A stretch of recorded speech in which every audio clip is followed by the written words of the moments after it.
Very good afternoon and welcome to Lunchtime News here on MTV Sport. I'm Ramesh Irugal Bandara. We start off with a look at your headlines. The new president of Maldives assures President Mahinda Rajapaksa that he will ensure the safety of former President Mohamed Nasheed. A circular issued by the Ministry of Health states that sugar should not be added to tea when it is served in hotels and restaurants. And in news overseas, bomb blast in Mogadishu kills 11 and injures many more. On to those stories in detail now. The new president of Maldives, Dr. Mohamed Wahid, has assured President Mahinda Rajapaksa that he will ensure the safety of former President Mohamed Nasheed.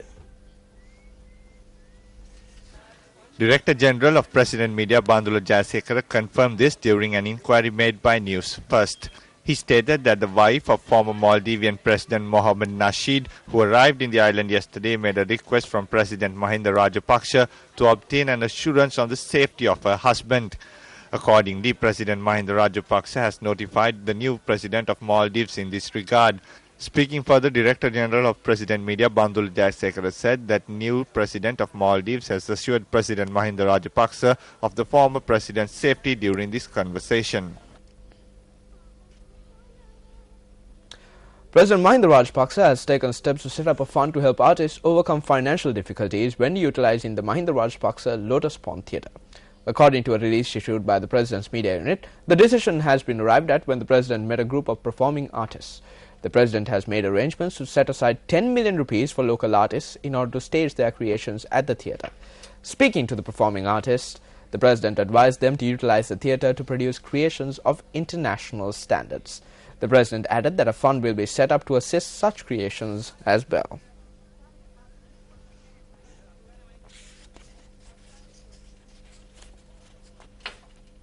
The Sri Lanka Social Securities Board is to prepare a new pension scheme. Chairperson of the board, Attorney-at-Law Sumana Aryadasu, stated that anyone, including those in the private sector, can apply for this scheme. The chairperson stated that the draft which is prepared in this regard has been submitted to the Ministry of Finance for approval. Accordingly, persons aged between 18 and 45 can contribute to this pension scheme. Aryadasu added that this pension scheme is meant to be a long-term plan. In more local news, Minister of Indigenous Medicine Salinda Dissanayake says that the field of indigenous medicine cannot be improved without first carrying out proper research on it. The minister made this statement during a function that was held yesterday. The function was held to create awareness on an MOU which is to be signed with India to improve the field of indigenous medicine. Secretary to the Ministry of Health and Family Welfare in India, Anil Kumara, was also present at the function along with Deputy Minister Pandu Bandaranaike. පරිේශන නැතුව අපිට ඉස්සරහට යන්න බෑ. අපේ වෛද්‍ය ක්‍රම හැමදාම එක තැන. We cannot move forward without conducting research. Our medical practices have become stagnant due to the lack of research. We have been confined to books. That is why we cannot move forward. Through research, we need to find out how to cure diseases. It is only then that we can surpass the Western medical practices and enter the international arena.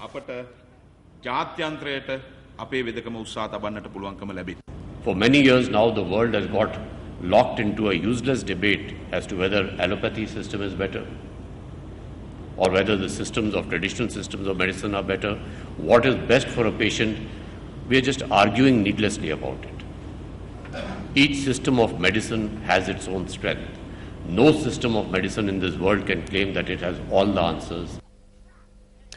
A circular issued by the Ministry of Health states that sugar should not be added to tea when it is being served in hotels and restaurants. Thereby, owners of hotels and restaurants should allow the customers to add the amount of sugar they desire to the tea that they order. The Ministry of Health noted that this circular has been issued to all medical health officers as well as public health officers island-wide. The public health officers have been advised to create awareness on this in their respective zones. The Ministry of Health points out that the usage of sugar in this manner could minimize diseases such as diabetes. The Students' Council of the Buddhist and Pali University has charged that there is severe student suppression at the university. President of the council, Venerable Panama Ananda Thera, expressed these views at a media briefing held yesterday. බෞද්ධ අධ්‍යාපනයේ විතරක් නෙවෙයි නිදහස් අධ්‍යාපනයේ ඉඳලා බෞද්ධ අධ්‍යාපනය විනාශ වෙන The free education system is being destroyed as a result of the student suppression that is taking place not only in the Buddhist university but in all universities. At present, student suppression is evident at the Homagama Buddhist and Pali University, where 26 student monks as well as 4 other students have been suspended from attending classes. This suppression has been directed at all student leaders at universities. පන්ති තහනමක් ලබා දීලා මහෝපාද්‍යයන් වහන්සේ විසින් අත්නෝමතික පන්ති තහනම ලබා දීලා මේ ශිෂ්‍ය මර්ධනය දියත් කරලා තියෙන්නේ සම්පූර්ණයෙන්ම විශ්වවිද්‍යාලයේ ඉන්න ශිෂ්‍ය නායකයන්ට.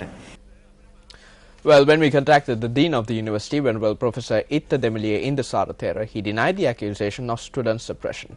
He added that disciplinary action was taken in order to carry out investigations on a group of students whose names were mentioned in a complaint lodged by university students with the police. On to more local news, Commissioner General of Agrarian Services Ravinda Hewavitarana says that nearly 50,000 acres of paddy land have become barren on the coastal belt from Puttalam to Hambantota. According to the Commissioner General, this has been caused due to the gates that had been installed to prevent seawater entering the paddy lands being broken. He pointed out that these gates are over 30 years old. Hewavitarana stated that attention is being focused on implementing a program to recultivate these paddy lands which have become barren due to seawater seeping into them. The world is fast becoming a global village with development reaching every corner of the world. However, there still remain a few villages that are oblivious to the development taking place around them. This is the story of one such village located in the Deniyaya area in Mathura. 100 families call the Palakoswatta area in Deniyaya, Mathura, their home. Their main livelihood is the tea industry. These villagers who lead their lives amidst many difficulties state that development is a mere word which they hear only during elections. This makeshift bridge is their only connection to the outside world. These area residents who find it hard to take their produce to the market using this bridge are forced to travel long distances in order to sell their produce.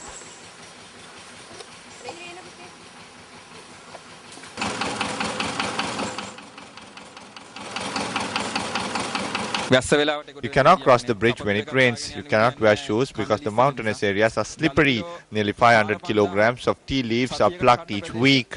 We cannot bring a vehicle to transport these tea leaves. Nearly 100 families are affected due to this. When it rains, we have to travel about 4 kilometers to get to the next bridge. Not only the adults but even small children have to risk life and limb when using this makeshift bridge.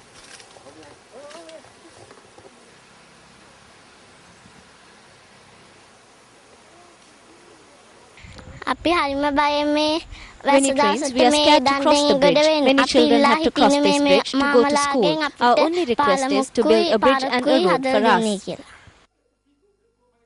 We were able to see piled up metal that had been brought to construct a bridge at this location on an earlier occasion, now abandoned and gathering rust.